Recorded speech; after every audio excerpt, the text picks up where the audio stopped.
the One Home Bridge is meant for two types of customers. So the smart home end users and also the smart home integrators. And I imagine it can be quite difficult, especially from the support perspective, to support two types of customers. And how do you handle that? And generally, how does support process work within One Home?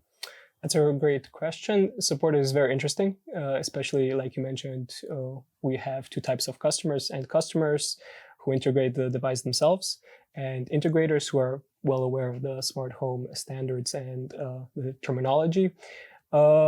We get support tickets from both types of customers.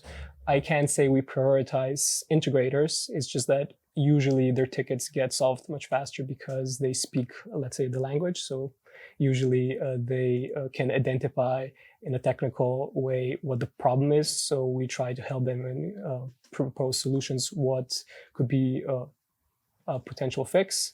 Usually, as far as HomeKit is concerned, it's usually, like I mentioned before, an MDNS issue in the local network. So we try to also educate integrators what's the best gear or where is the best method of finding a solution for their current problem.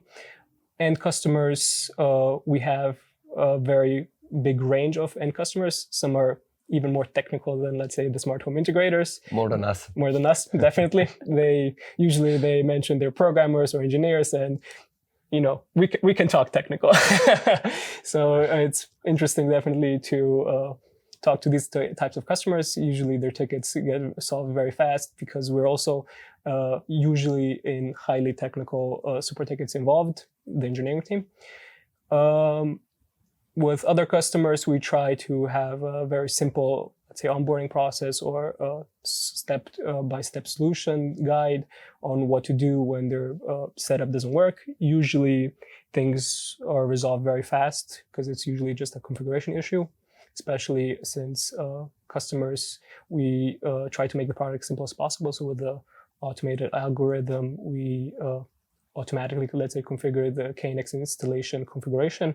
And sometimes some installations are a bit weird in how they're configured. KNX gives you a lot of freedom. So sometimes there's just a couple of toggles to move and, change. And that's when we try to educate the end customer on how to solve the issue. So definitely it's a challenge, but, we have a lot of devices in the field. I'm not going to talk figures, but our support agent usually can handle 90% of them. And for those tickets that are really a challenge technically, we get one of the engineers involved and the matter solved in a couple of minutes.